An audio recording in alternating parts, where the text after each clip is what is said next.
बतिया प्यार भूलैलू हमारा डर के समाज से मारी मोरी मतिया बिगाड़ के हलतिया उड़ गइलू कवाना जहाज से मारी मोरी मतिया बिगाड़ के हलतिया उड़ गइलू कवाना जहाज से। मिक्स बाय प्रीतम मौर्य।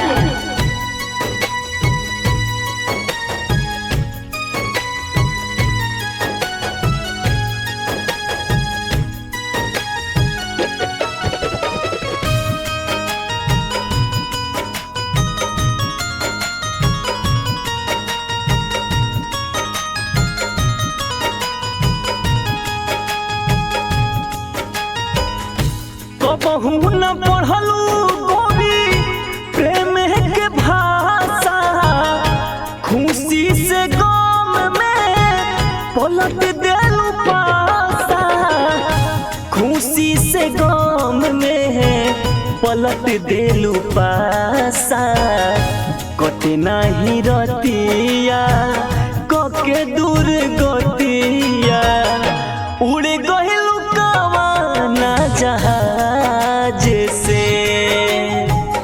मारी मोरी मतिया बिगाड़ के हलतिया उड़ गइलू कवाना जहाज से।